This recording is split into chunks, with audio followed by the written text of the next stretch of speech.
Salut, bienvenue sur la première vidéo de ma chaîne YouTube sur laquelle je vous propose de faire l'analyse technique des principales cryptos actuelles, plus quelques cryptos que j'aime bien, mais globalement il n'y aura pas de grosses surprises. Je fais les analyses face au Bitcoin pour des raisons pratiques. La seule exception étant le Shiba, puisqu'il ne possède pas de graphique face au Bitcoin qui est suffisamment d'historique pour pouvoir en tirer quelque chose, du moins à l'échelle où j'analyse, qui est l'échelle hebdomadaire, généralement. Voilà, j'essaye de faire soit de l'investissement, en tout cas pour le Bitcoin, soit du swing trading sur les autres les alts face au Bitcoin dans l'objectif d'accumuler du BTC. Et juste une petite parenthèse sur le code couleur que j'utilise pour repérer les actifs. Donc ici, simplement en violet, on a les graphiques qui concernent le BTC. En bleu, nous en avons deux ici, un pour le graphique total des cryptos, donc le market cap total, et en dessous, les alts face au BTC, donc là c'est l'inverse de la dominance Bitcoin. Et sinon pour le reste, donc on a du vert, de l'orange et du rouge. Le vert repère les alts qui ont une tendance haussière long terme face au Bitcoin. En orange, on a des actifs qui ont tendance plutôt à ranger face au Bitcoin. Où là pour le coup, bah, la stratégie, c'est la stratégie de range où on essaye plutôt d'acheter bas et de revendre haut, enfin d'acheter le bas du range et de revendre le haut du range jusqu'à ce que celui-ci soit percé et que du coup on parte dans la nouvelle direction probable du marché, enfin du moins de l'alt face au Bitcoin. Et donc ensuite on a les rouges qui elles sont des alts qui ont tendance à perdre de la valeur face au Bitcoin. Donc c'est le cas par exemple du Litecoin. Comme on peut le voir, il a des sommets de plus en plus bas, des creux de plus en plus bas eux-mêmes. Donc il a plutôt tendance à perdre de la valeur. Et donc là, si on tente des achats dessus, c'est vraiment dans l'optique de revendre très vite, quoi. D'ailleurs, j'en profite pour revenir sur les actifs verts, les cryptos que j'ai flagués verts. Euh, ça peut être aussi intéressant d'éviter de trop s'exposer dessus, puisque beaucoup de ces alts là sont assez jeunes. Et on peut remarquer que souvent, enfin ce genre d'alt surperforme le Bitcoin tant qu'elles sont assez jeunes, mais avec l'âge, elles finissent par sous-performer. Et finalement, elles ont du mal à revenir sur les niveaux les plus élevés qu'elles ont connus. Ça a été le cas d'Ethereum, qui a perdu beaucoup de valeur après avoir connu sa prime jeunesse, euh, et qui, depuis quelque temps seulement, reprend pas mal de valeur. Bon, peut-être qu'elle finira par retrouver sa tendance haussière à long terme face au Bitcoin, mais pour le moment, ce n'est pas le cas. Donc, donc méfiance quand même. Il y a quelques exceptions, cela dit, comme le BNB qui est une crypto qui n'est plus toute jeune, mais qui est clairement dans une tendance haussière et qui pourrait y rester pour un bon moment. Bon, dans tous les cas, il n'y a pas de certitude, mais bon, voilà, c'est une des exceptions, hein, le BNB. Donc voilà, je voulais juste dire méfiance quand même sur ces haltes là, certes, on peut se permettre de jouer des supports intermédiaires assez, assez aisément, de manière assez sereine sur ce genre d'alt, puisqu'elles ont tendance à prendre de la valeur, mais il ne faut pas oublier que bon, si elles sont jeunes, il y a de forts risques qu'à un moment, elles connaissent une purge. Et je pense en particulier aux alts comme l'AXS, d'Axis Infinity, qui surfent en ce moment sur la tendance des NFT. Et sachant que le jeu en soi, si on retire le principe des NFT, ne propose pas grand-chose de révolutionnaire. Donc quand cette tendance se sera essoufflée, qu'adviendra-t-il de l'AXS? Voilà, je posais la question. Et personnellement, c'est clairement pas un actif sur lequel je vais m'exposer très longtemps si je le fais. Voilà, donc je referme la parenthèse des codes couleurs. Donc, je vous propose de commencer l'analyse tout de suite sur BTC. On va revenir en weekly. Donc lui est repassé en dessous de son support qui fait maintenant office de résistance, sur laquelle on revient un petit peu cette semaine. On finit la semaine assez bien. On est à 2% de hausse sur le BTC. Donc on verra bien s'il arrive à repasser au-dessus de cette résistance. En attendant, les achats à bon compte seront plutôt à faire sur le support ici si on revient dessus.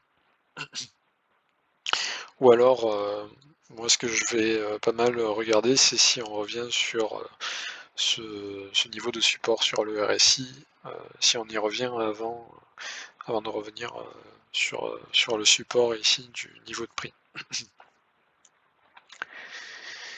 Voilà, donc bon, il n'y a pas grand chose de plus à dire. Si quand même, une chose que je remarque, hop, voilà, je réadapte l'échelle. Une chose que je remarque là sur le Bitcoin, c'est que il a une belle tendance de baisse là en daily sur les derniers jours. Hop, est-ce que je peux tracer un peu ça? Ouais, pinceau, tac, je vais désactiver l'aimant. Voilà, ouais, ce que je veux dire, c'est que il fait vraiment des creux de plus en plus bas, des sommets aussi de plus en plus bas à chaque fois. Donc il nous piège pas quoi. À chaque fois, c'est vraiment propre. Là, on voit à chaque fois, hop, à nouveau ici on a fait un creux plus bas. Et ici, faudrait vérifier. Enfin, moi je regarde les clôtures, hein. Tac, faut regarder ça. Les clôtures, les clôtures elles se font vraiment toujours de plus en plus bas. Ici, ici à voir, hein, on va peut-être casser cette tendance-là, mais tant que c'est pas fait, je supprime, hop. Tant que c'est pas fait, je pense que la probabilité était à la continuité de la baisse sur le Bitcoin. Surtout si on revient contre cette résistance. Donc voilà, bon, cette résistance-là permet des reventes pour ceux qui en ont besoin.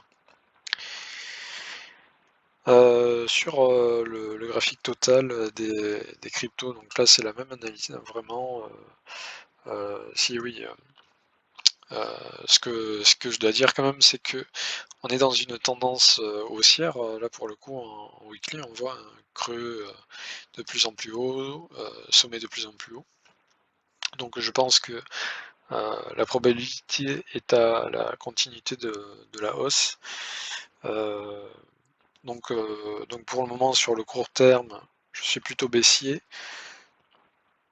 Mon biais est vendeur, mais sur du moyen terme, euh, j'envisage plutôt une poursuite de la hausse. Voilà, tout simplement. Et donc, comme je disais, sur le total, c'est exactement la même analyse.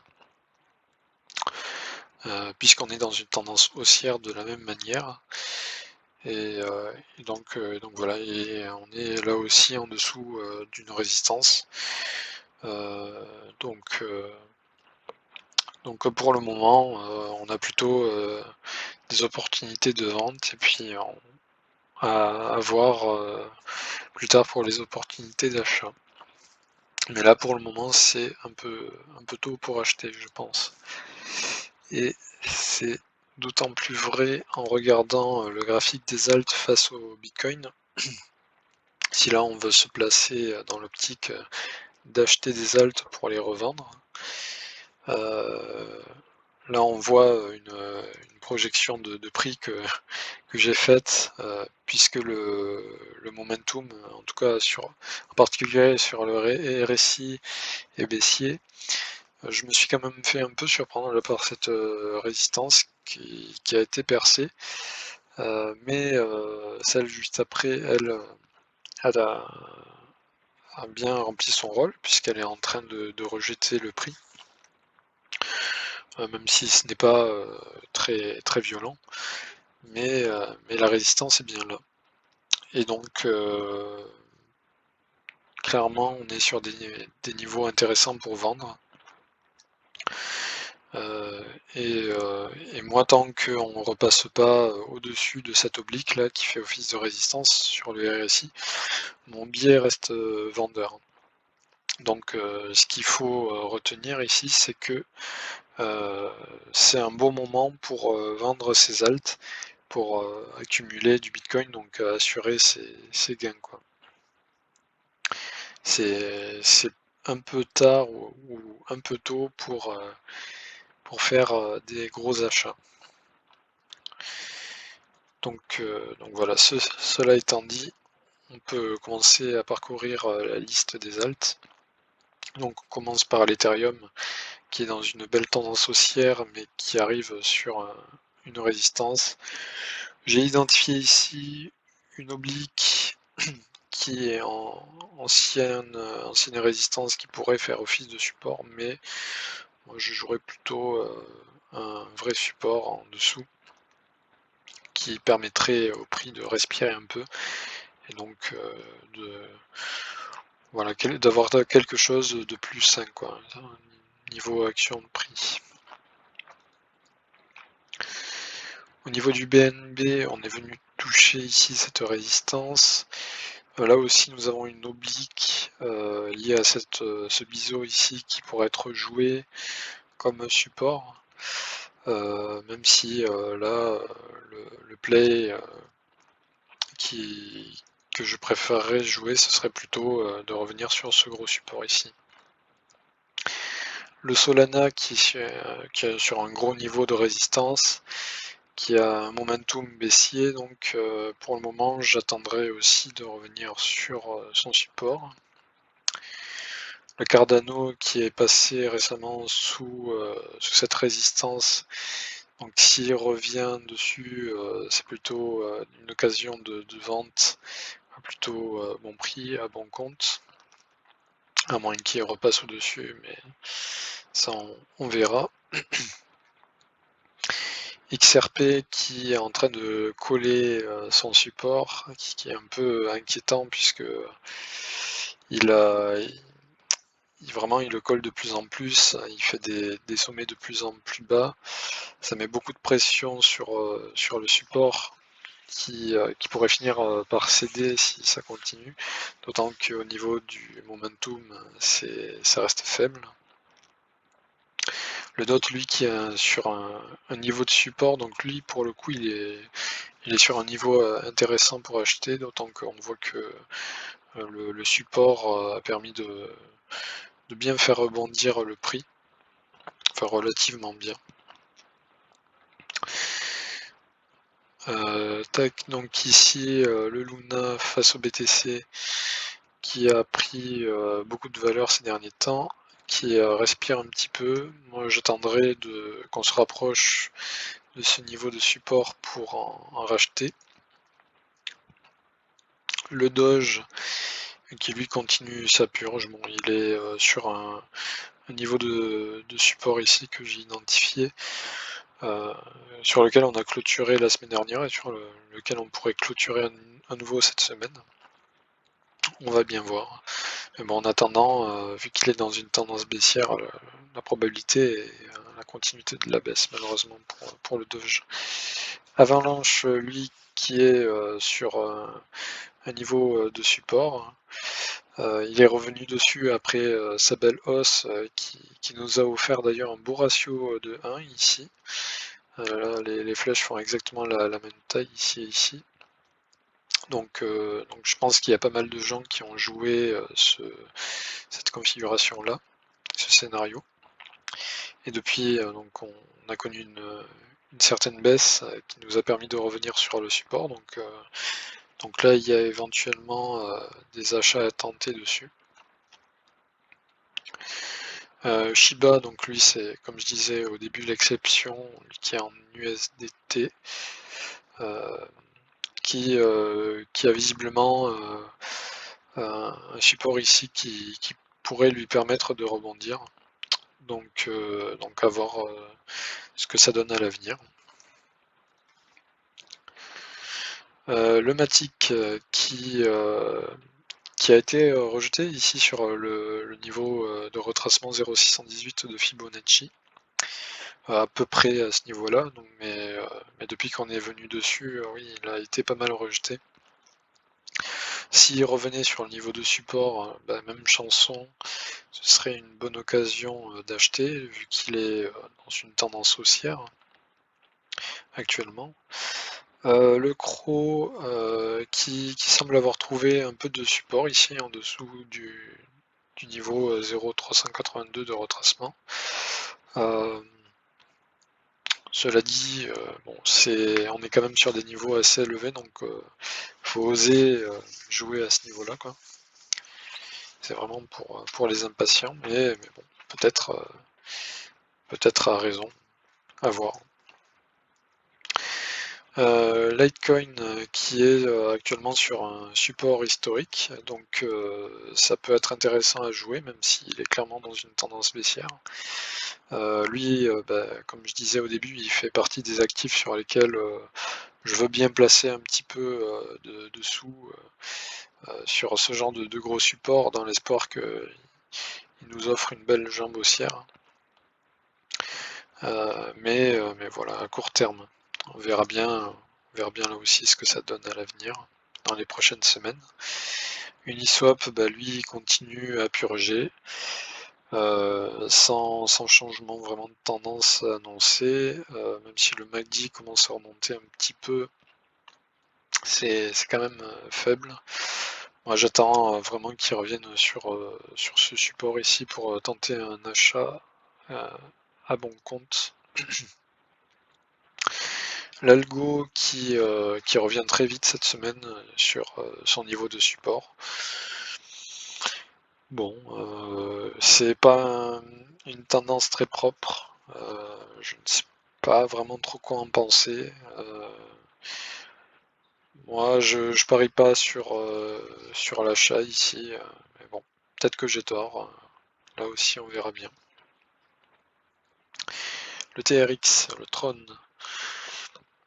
qui pourrait, sur la clôture ici, confirmer une tendance haussière, une nouvelle tendance, puisqu'il a déjà fait un creux plus haut ici que le précédent.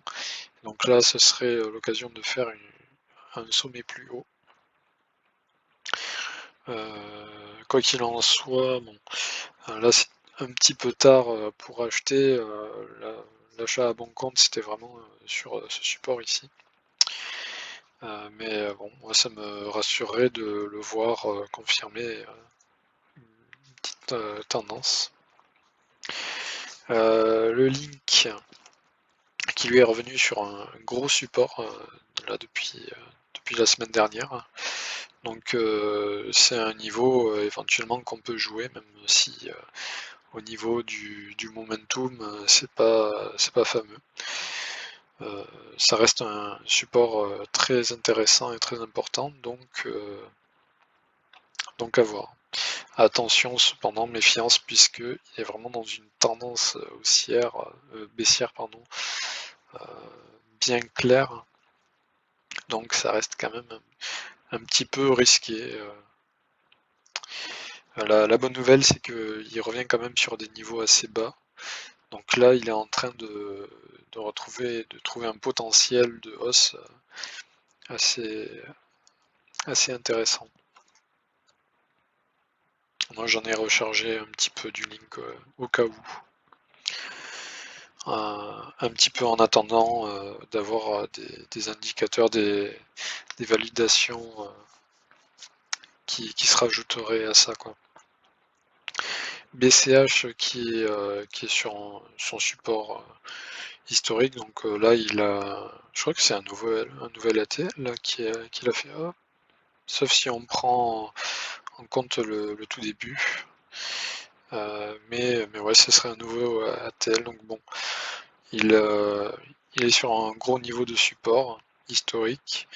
Donc là, c'est comme pour Litecoin, j'en ai pris un petit peu pour jouer un éventuel rebond, mais voilà, très court terme, quoi. XML, XLM, pardon. XML, c'est autre chose. XLM, qui est pareil, sur un support, un gros support historique. Moi, j'en ai rechargé un petit peu dans l'espoir qu'il nous offre un beau mouvement. Mais ouais, c'est pas garanti que ça arrive. Alors là, XS, on en parlait juste avant. Bah lui, comment dire, euh, il, il est sur des niveaux très élevés, donc oui, déjà c'est risqué de s'engager là-dessus à ce moment-là. Mais en plus de ça, il a une tendance baissière, voilà, sur les prix. Même s'il fait des plus hauts creux ou des plus hauts sommets ici sur le RSI ou sur le MACD, on n'arrête pas de baisser. Donc ça, c'est pas très bon signe. Voilà, moi j'attendrai qu'on revienne gentiment sur un bon niveau, comme par exemple ici le retracement 0,618 de Fibonacci de cette hausse. Moi je préférerais. Bon, après, si il commence à faire des structures en W intéressantes avec des plus hauts sommets, plus hauts creux, je changerai peut-être d'avis, mais là, il est en train de nous confirmer une tendance baissière puisque là, récemment, il a fait un sommet plus bas que le précédent, et là, il pourrait nous faire un creux plus bas que le précédent. Maintenant, sur Mana, c'est un peu la même configuration, on est sur des niveaux élevés, donc j'attends une respiration pour recharger. NIR qui est sur un niveau de résistance actuellement, donc attention, c'est un niveau élevé, c'est un petit peu risqué. S'il pouvait revenir ne serait-ce qu'à ce niveau-là pour pouvoir recharger à bon compte, ce serait pas mal. FTT qui est pas mal de son côté. Enfin, en fait, non, lui, c'est plutôt qu'il est dans un range, donc c'est intéressant à jouer. S'il revient sur le bas du range, voilà, la stratégie, ce serait achat ici, revente ici, puis on en garde un petit peu au cas où ils reprennent une tendance haussière. Le VET qui a malheureusement perdu récemment un support très important. Heureusement, la bonne nouvelle c'est que le support suivant n'est pas très loin. Mais bon, voilà, c'est pas très engageant, c'est clair. Là, il est dans une mauvaise période. Le fil qui lui revient petit à petit sur son support historique. Donc là, c'est intéressant à jouer dans l'espoir d'avoir un beau rebond. Atom, lui, est repassé sous son ancien support, donc là, il est sous une résistance.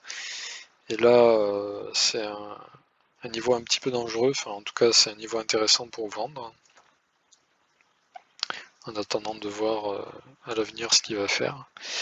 EGLD qui est passé sous son support. Donc lui, ça va faire office de résistance à présent. Le prochain achat, je tenterai bien au niveau de cette courbe ici que j'ai tracée, qui passe par les points ici, les points bas historiques. C'est un scénario que je vais surveiller dans les prochaines semaines.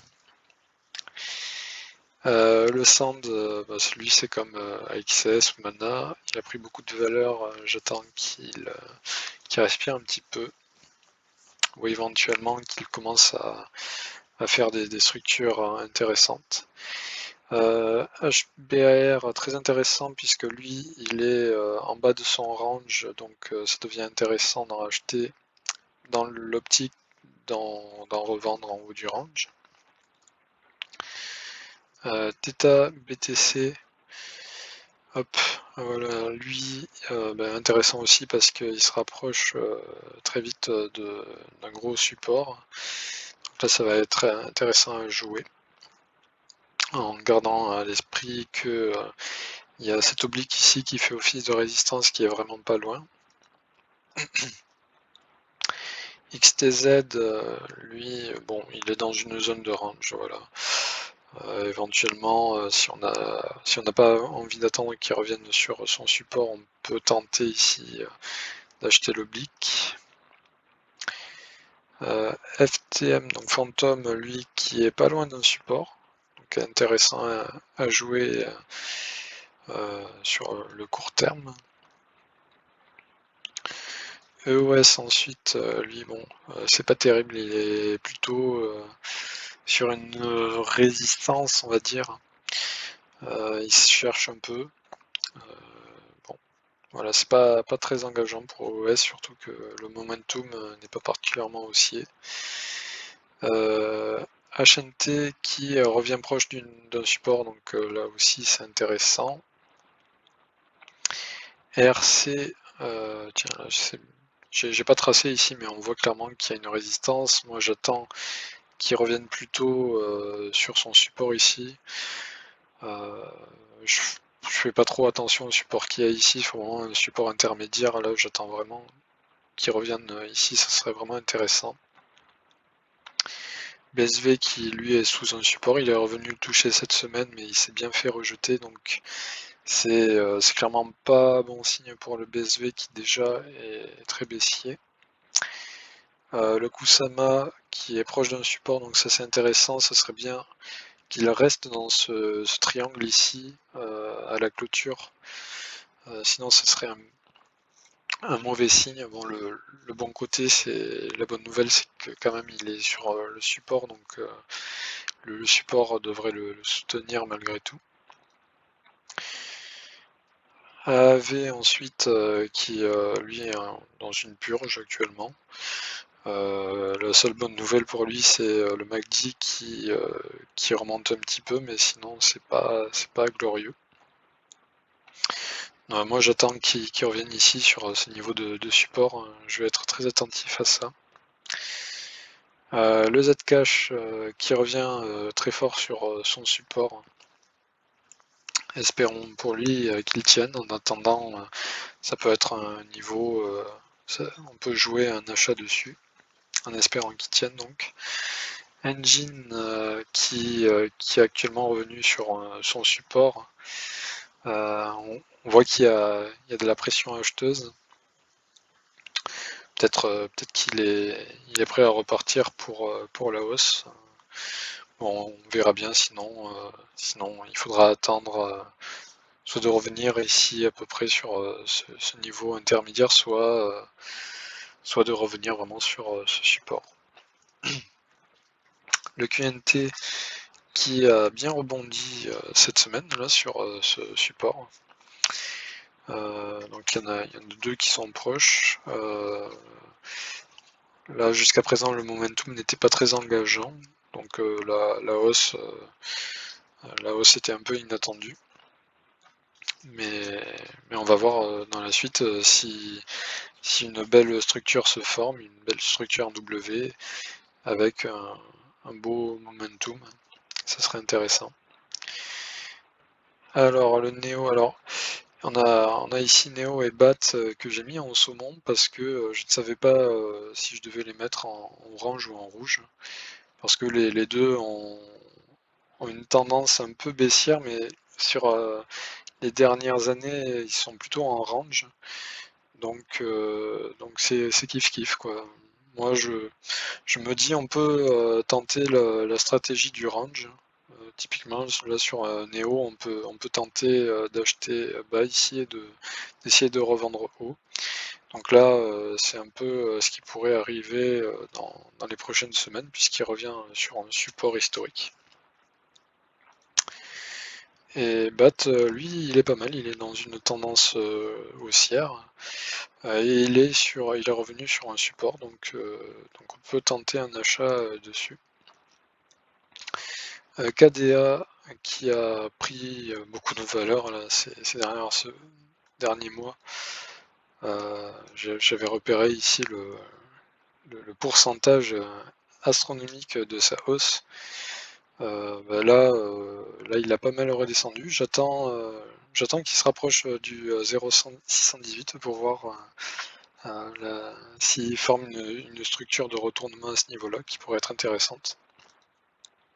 Et enfin, le ZRX qui lui revient sur un gros support historique.